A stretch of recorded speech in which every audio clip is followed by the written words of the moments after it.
Hello class 11 students, this is your biology teacher Agrima Rawat. So today we are going to start a new chapter, that is cell, the unit of life. So let us continue with this chapter. Okay, so when we see around ourselves, so we can see many type of living things or non-living things, right? Then you must have thought that what is that particular thing that is making a organism living. ऐसी क्या चीज़ है जिसकी वजह से कोई organism living है, और ऐसी क्या चीज़ एक नॉन लिविंग चीज़ के अंदर नहीं है जो कि लिविंग ऑर्गेनिजम्स के अंदर मिल रही है हमें. तो वो क्या है? You have learned about this in the previous classes also. That is the cell. The cell is the basic unit of life, right? ये सेल जो है वो एक बेसिक चीज़ है जिसकी वजह से एक लिविंग ऑर्गेनिज्म होता है. नहीं तो कोई लिविंग ऑर्गेनिज्म होता ही नहीं, क्योंकि अगर सेल नहीं होती, because all the functions are conducted by the cells. The structure is also because of the cell. Okay, so all the organisms are composed of cells. Some of the organisms are having only single cell. They are called as unicellular organisms, while many others are there, those who are composed of many cells, more than one cell. Okay, so they are called as multicellular organism. You know it already. Okay, so there are two types of organism on the basis of number of cells they are having, unicellular and multicellular. Okay, then the question arises, what is cell? What actually cell is? So in this in the previous classes we have seen that who have discovered the cell? Robert Hooke. Robert Hooke have discovered the cell on a cork cell. Robert Hooke ने cork cell discover की थी, right? Cork पे cell discover की थी. तो cork क्या होता है? एक डेड सेल है. ठीक है, कॉर्क है क्या? अगर आपको नहीं पता है तो मैं आपको फिर से रिवाइज करवा देती हूँ. जो पेड़ की छाल होती है, बार्क कहते हैं इसे, पेड़ में जो छाल होती है या बार्क होती है उसमें से निकलता है कॉर्क. तो कॉर्क में उन्होंने सेल देखी थी, और कॉर्क जो होता है वो एक डेड सेल, डेड टिश्यू है. ठीक है, एक डेड पार्ट है प्लांट का, उसमें उन्होंने सेल देखी. तो वो जो सेल थी वो लिविंग नहीं थी. इन्होंने सेल तो डिस्कवर कर दी बट वो लिविंग सेल नहीं थी. Then came Anton van Leeuwenhoek. So you can just remember Leeuwenhoek. Leeuwenhoek has first seen and described the live cell. उन्होंने सबसे पहले जो लाइव सेल, अगर लिविंग सेल जो उन्होंने देखा वो एंटोन ल्यूवेनहॉक ने देखा. Okay, clear? रॉबर्ट हुक ने क्या देखा था? उन्होंने डिस्कवर किया था सेल, बट कॉर्क पे, और cork is a dead cell. ठीक है, कॉर्क में क्या होता है? डेड सेल्स होते हैं. Okay, then after that Robert Brown came. confuse मत होना, that was Robert Hooke and he is Robert Brown. Robert Brown has discovered nucleus. Cell के अंदर न्यूक्लियस उन्होंने डिस्कवर किया. इन्वेंशन हुए माइक्रोस्कोप के धीरे धीरे करके. रॉबर्ट हुक ने जब जो सबसे पहला अपना माइक्रोस्कोप बनाया था, वो ऐसी छोटे छोटे पार्ट्स जो थे लेंसेज के, उनको ग्लासेस को मिला के बनाया था. फिर धीरे धीरे करके माइक्रोस्कोप में डेवलपमेंट होता गया, इम्प्रूवमेंट होता गया. ठीक है, आज के टाइम पे इलेक्ट्रॉन माइक्रोस्कोप देखने को मिलते हैं, जो कि एक बहुत ही अच्छा स्ट्रक्चर डिटेल हमें सेल की दे सकते हैं. ठीक है, अच्छा, जब हम बात कर रहे हैं सेल्स की तो हम बात करेंगे कि जो यूनिसेलुलर ऑर्गेनिजम्स हैं, अगर यूनिसेलुलर ऑर्गेनिज्म का क्या मतलब है? कि वो सिंगल सेल है. सिंगल सेल इंडिपेंडेंटली एग्जिस्ट कर सकती है, मतलब अकेले एग्जिस्ट कर सकती है. मतलब वो सारे काम खुद परफॉर्म कर सकती है. सारे एसेंशियल जितने भी फंक्शंस होंगे लाइफ के लिए, वो सारी एक सिंगल सेल अपना कर सकती है. इससे हमें क्या पता चलता है? कि जो एक सेल है वो एक फंडामेंटल स्ट्रक्चरल यूनिट भी है और फंक्शनल यूनिट भी है, क्योंकि एक ऑर्गेनिज्म अगर सिंगल सेल होते हुए भी वो पूरा एक ऑर्गेनिज्म बन चुका है तो इसका मतलब वो स्ट्रक्चर भी फॉर्म कर रहा है, और क्योंकि वो सारे फंक्शन भी लाइफ जीने के लिए जो भी फंक्शंस की ज़रूरत है अगर वो सिंगल सेल कर सकता है, इसका मतलब एक सेल फंक्शनल यूनिट भी है एक लिविंग ऑर्गेनिज्म की। ठीक है, okay. Then coming to the other things about the cell, the cell was discovered by Robert Hooke, then Leeuwenhoek saw it on a live cell, then Robert Brown discovered the nucleus. But actually what is a new cell? Cell को सिर्फ देखना ही नहीं था, उसके बारे में और चीज़ें पता लगानी थी फिर साइंटिस्ट को, क्योंकि अभी तक तो सिर्फ रॉबर्ट हुक ने सिर्फ देखा सेल को, ठीक है, बट उसके बारे में बहुत सारी चीज़ें अभी और पता लगनी थी। तो फिर आई सेल थ्योरी, ठीक है, फिर आई cell theory. What actually cell theory is? तो सेल थ्योरी एक तरह से सेल के बारे में और चीज़ें इन्वेस्टिगेट करके बताई गई, ठीक है, और उसके पीछे एक पूरी स्टोरी है that we are going to see. So there was a scientist और botanist that was named Matthias Schleiden in 1838। तो बहुत साल पुरानी बात हो रही है यहाँ पे। He examined a large number of plants, ठीक है, उसने बहुत सारे प्लांट्स को एग्जामिन किया, देख रहे थे, वो ऑब्जर्व कर रहे थे बहुत सारे प्लांट्स को। तो उन्होंने देखा कि हर प्लांट अलग अलग तरह के आपके सेल से मिलकर बना हुआ है, और वो अलग अलग सेल्स आपके टिश्यू फॉर्म कर रहे हैं प्लांट्स में, ठीक है।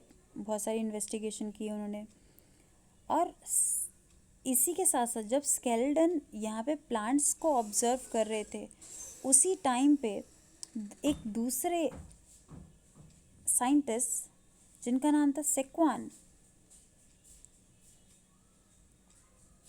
1839 में, मतलब एक साल बाद, ठीक है, वो जूलॉजिस्ट थे, वो एनिमल सेल को स्टडी कर रहे थे, और उन्होंने बताया कि जो एक सेल है उसके बाहर एक थिन आउटर लेयर प्रेजेंट होती है, ठीक है। और आप बताइए मुझे, वो थिन आउटर लेयर को आज के टाइम पे हम किस नाम से जानते हैं? प्लाज्मा मेम्ब्रेन, याद है ना? कोई भी एक सेल है उसके बाहर की ये जो लेयर है उसे हम क्या कहते हैं? प्लाज्मा मेम्ब्रेन, जो पूरे सेल को एक साथ कॉन्स्टिट्यूट रख रही है, जिसने बांध रखा है सेल को एक जगह पे, ठीक है। वो पतली सी आउटर लेयर को आज के टाइम पे हम प्लाज्मा मेम्ब्रेन कहते हैं। और किसने उसको बताया, किसने उसके बारे में बताया था? सक्वान ने बताया, ठीक है, जब वो एनिमल सेल पे स्टडी कर रहे थे।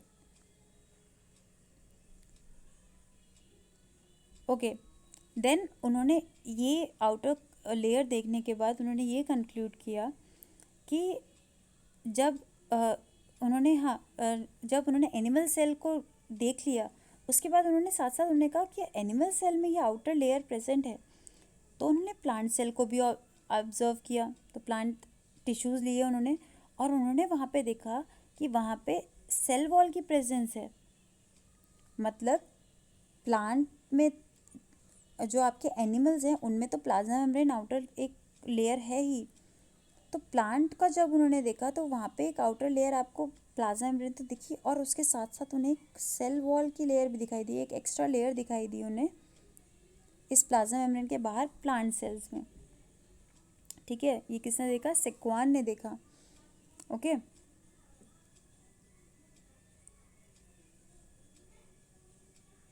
इस बेसिस पे सक्वान ने एक हाइपोथेसिस दिया, ठीक है, that the bodies of animals and plants are compose of cells and the product of sales.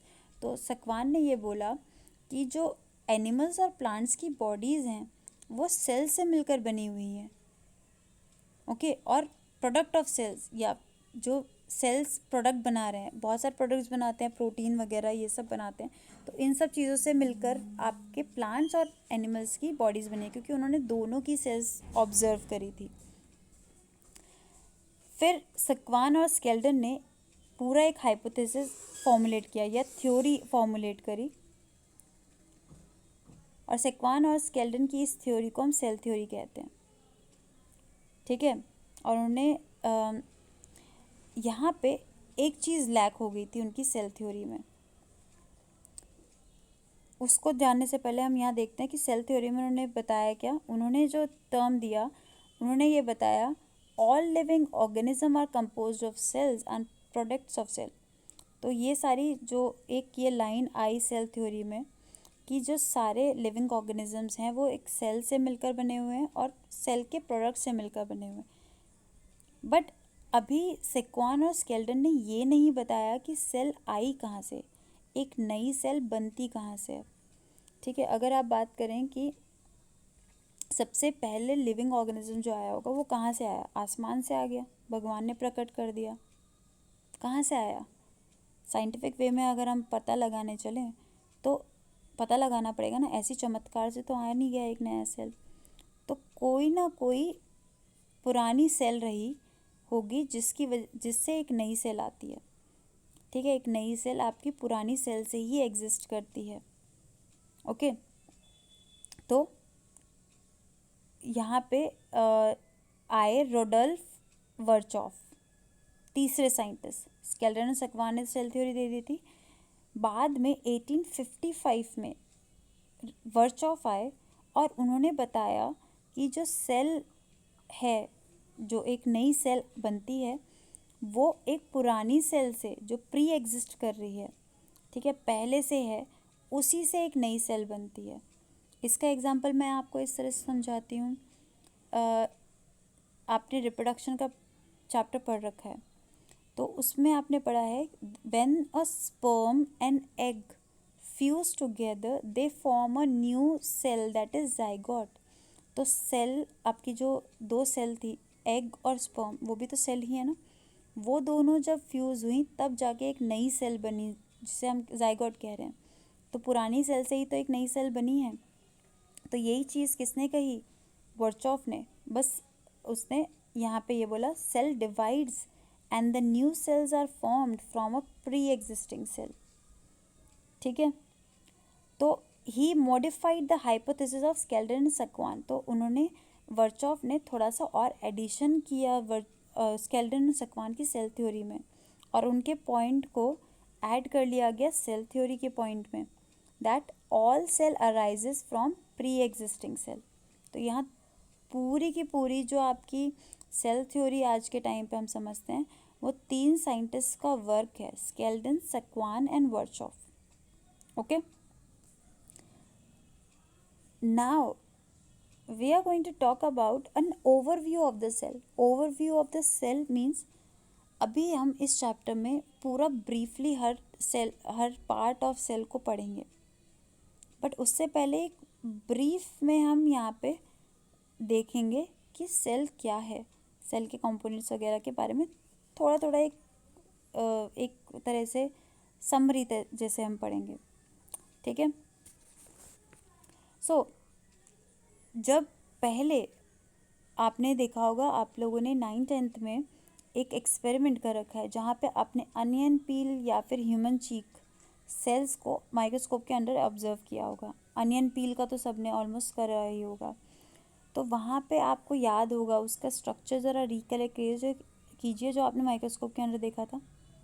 आपने देखी थी वहाँ पे एक डिस्टिंक्ट सेल वॉल थी, ठीक है, जो कि उसकी आउटर बाउंड्री की तरह वर्क कर रही थी, और जिसके अंदर एक सेल मेम्ब्रेन थी, या फिर हम आप बोलें प्लाज्मा मेम्ब्रेन, ठीक है। तो सेल वॉल सबसे पहले, उसके बाद सेल मेम्ब्रेन, ओके। अगर आपने ह्यूमन चीक देखा होगा, ह्यूमन चीक जो होती है आपकी, वो एक एनिमल सेल है, तो वहाँ पे आउटर मेम्ब्रेन जो है वो आपकी कौन सी रही होगी? Cell membrane. वहाँ पे सेल वॉल नहीं प्रेजेंट होगी। इस सेल मेम्ब्रेन के अंदर आपको क्या देखने को मिलेगा? एक न्यूक्लियस, ठीक है, एक न्यूक्लियस देखने को मिलेगा जो कि एक मेम्ब्रेन ब्राउन स्ट्रक्चर से बना होगा। अब आपको दो तरह की सेल्स आपको देखने को मिल सकती हैं, जैसे एक ये सेल है, एक ये सेल है। कुछ सेल्स होती हैं जिनमें जो न्यूक्लियस है, न्यूक्लियस के अंदर क्या प्रेजेंट होता है? क्रोमोसोम्स है मतलब जेनेटिक मटेरियल्स प्रेजेंट हैं, ठीक है। जेनेटिक मटेरियल क्या है आपका डीएनए, तो क्रोमोसोम को हम इस तरह से आप थ्रेड लाइक स्ट्रक्चर्स में दिखाते हैं, ठीक है। कुछ सेल्स में ये जो जेनेटिक मटेरियल है दैट इज़ मेम्ब्रेन बाउंड, कुछ जो आपके ऑर्गेनिजम्स होते हैं वहाँ पे ये आपका जेनेटिक मटेरियल मेम्ब्रेन के अंदर है, ठीक है। और कुछ में बिना मेम्ब्रेन के, ये खुले में घूम रहा है, ठीक है। इस वाले में आप देख सकते हैं यहाँ पे खुले में घूम रहा है, ये कोई मेम्ब्रेन नहीं है जेनेटिक मटेरियल के बाहर।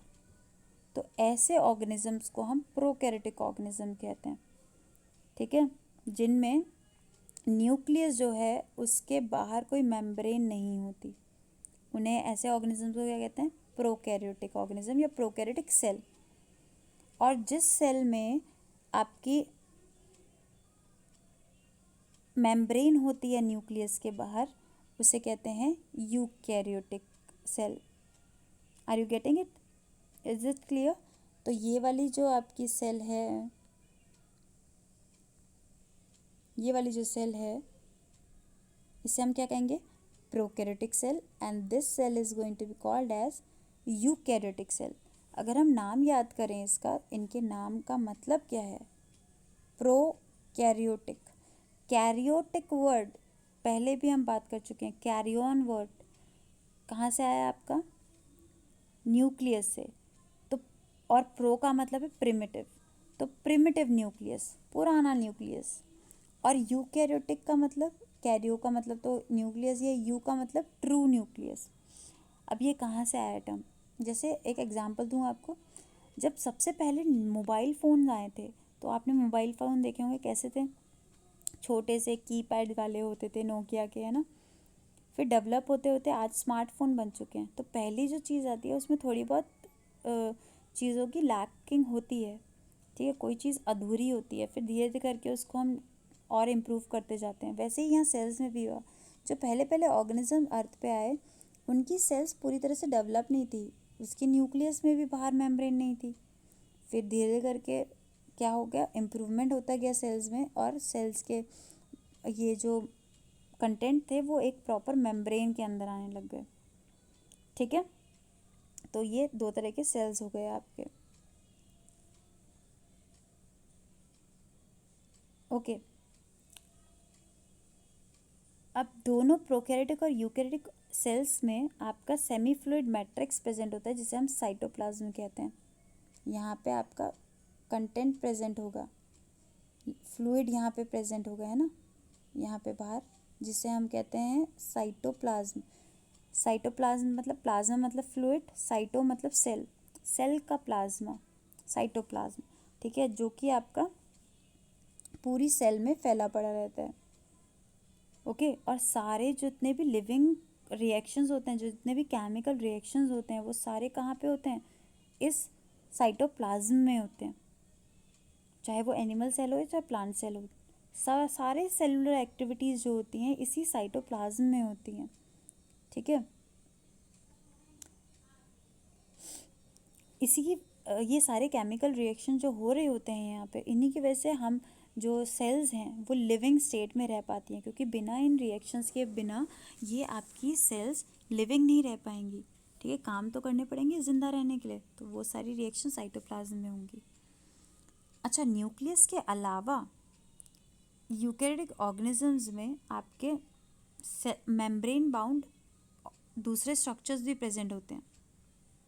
जैसे कि न्यूक्लियस यहाँ पे मेम्ब्रेन के अंदर है, वैसे ही दूसरे जो ऑर्गेनिजम्स होंगे, सॉरी दूसरे जो ऑर्गेनल्स होंगे वो भी मेम्ब्रेन के अंदर होंगे, ठीक है। इन मेम्ब्रेन बाउंड स्ट्रक्चर्स को कहा जाता है ऑर्गेनेलीज। क्या कहते हैं, ऑर्गेनेलीज।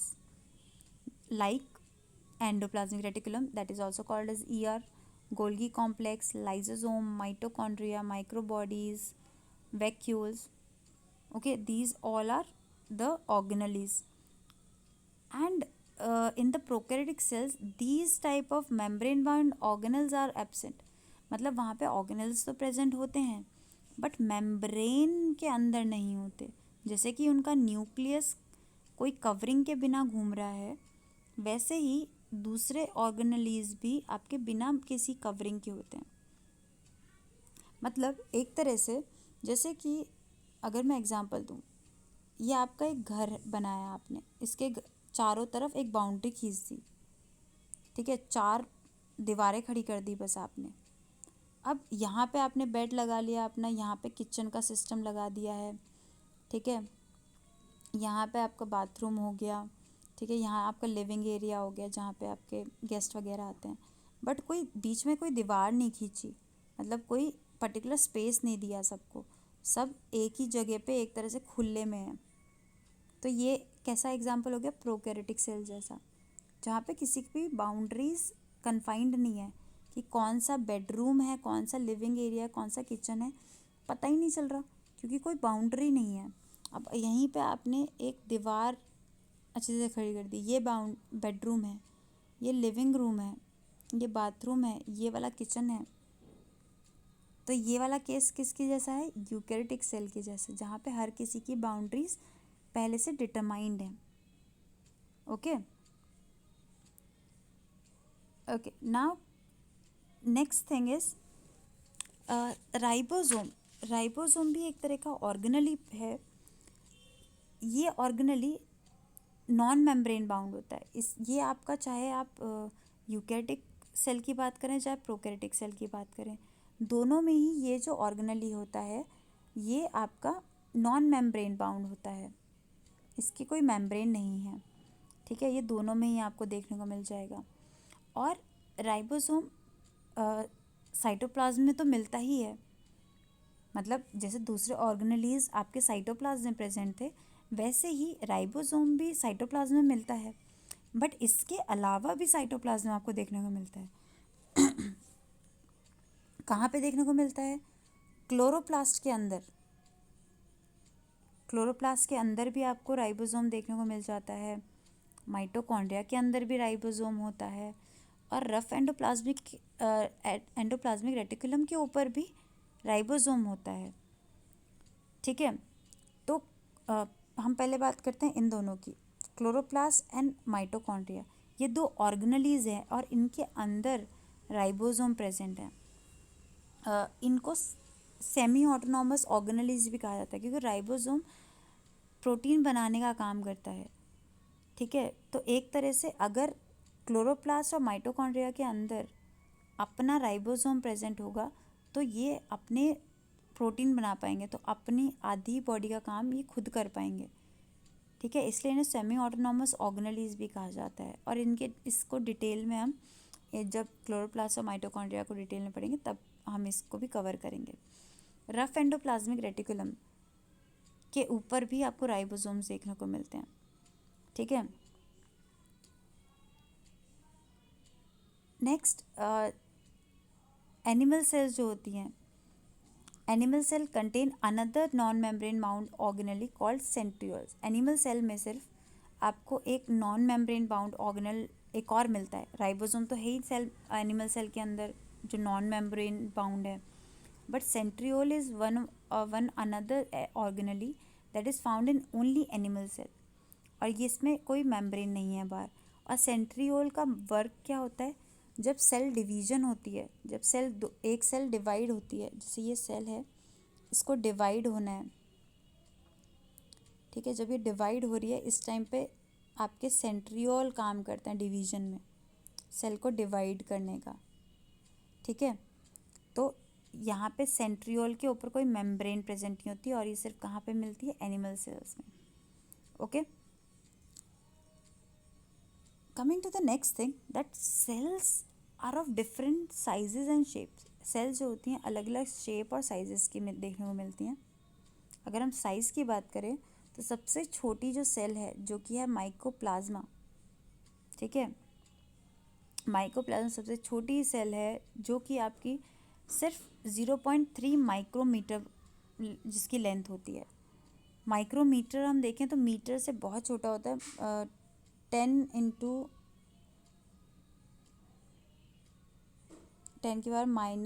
करें अगर हम 0.3 को मल्टीप्लाई करें 0.3 को किससे? 0.6 से, तब आपका क्या आएगा? मीटर में ये कन्वर्ट हो पाएगा, ठीक है। तो बहुत छोटा होता है मीटर से, जो इतनी छोटी छोटी से सेल्स होती हैं जो हम नेकेड आई से देख ही नहीं सकते, तो उन्हें तो माइक्रोमीटर में ही आप मेज़र करेंगे। Okay, so the smallest cell ये आपकी इतनी छोटी, इतनी ज़्यादा छोटी है। और जो बैक्टीरियल सेल्स होती हैं वो आपकी अराउंड 3 to 5 माइक्रोमीटर, मतलब माइक्रोप्लाज्मा से तो बड़ी होती है, बट ये भी बहुत छोटी हैं, ये भी हमें नेकेड आई से नहीं दिखाई देती हैं। तो मतलब सोचो माइक्रोप्लाज्मा कितना छोटा होगा। और सबसे बड़ी जो सिंगल सेल आपको देखने को मिलती है वो है ऑस्ट्रिच का एग, ठीक है। Ostrich egg is the largest isolated single cell. Okay, then coming to the multicellular organism. Multicellular organisms में अगर हम देखें तो वहाँ रेड ब्लड सेल जो होती है, ह्यूमंस में रेड ब्लड सेल्स जो होती है वो 7 माइक्रोमीटर होती है डायमीटर में, ये भी बड़ी छोटी है। ओके, और सबसे लंबी सेल, कुछ लंबी सेल्स में से एक नर्व सेल भी आती है। नर्व सेल मतलब न्यूरॉन, न्यूरॉन जो होती है वो एक लंबी सेल्स में से एक है, ठीक है। और अलग अलग शेप्स भी आपकी देखने को मिलती ही हैं। ये नर्व सेल जो न्यूरॉन होता है वो भी ब्रांच शेप्ड होती है। और जो शेप्स आपको देखने को मिलती हैं वो है डिस्क शेप, मतलब गोल सी, polygonal shape, columnar shape, cuboidal shape, thread like shape मतलब धागे जैसी शेप, इर्रेगुलर कोई सी भी अलग अलग तरह की shapes.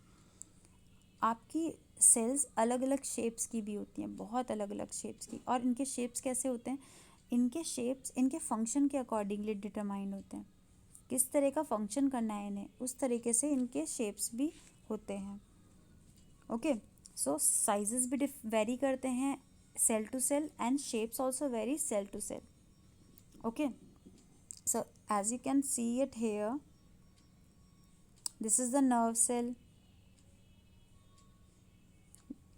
how irregular and branch shaped it is, and it is a trachid। trachid क्या होता है आपको, कहाँ पे मिलता है आपको, प्लांट्स में, कहाँ पे, जाइलम्स में, याद आ गया, ठीक है। जाइलम्स में ये मिलता है, ये किस शेप का है, mesophyll cells. Mesophyll cells are found in the leaves, ठीक है। लीफ में राउंड एंड ओवल शेप की हैं ये, ठीक है। यहाँ पे रेड ब्लड सेल्स देखें तो रेड ब्लड सेल आपकी राउंड बाइकॉनकेव ऐसी शेप को बाइकॉनकेव कहते हैं। डम्बल शेप होती है ना, उसे बाइकॉनकेव शेप कहते हैं। वाइट ब्लड सेल्स की शेप देखिए ज़रा, ठीक है। एमीबॉइड शेप का मतलब क्या है, जो इसकी कोई शेप ना हो, ऐसे ऐसे कोई सी भी शेप में हो, जैसे एमीबा होता है ना वैसा। कॉलमनर शेप की आपकी एपिथेलियल सेल्स, ठीक है। देख सकते हैं आप कितनी वेरी कर रही हैं शेप्स। वैसे ही आपको लिविंग ऑर्गेनिज्म में अलग अलग टाइप की शेप्स देखने को मिलेगी। Okay, so in this video we are going to talk about this only. In the next video we will continue with that chapter. Okay, I hope you all have understood this. Thank you.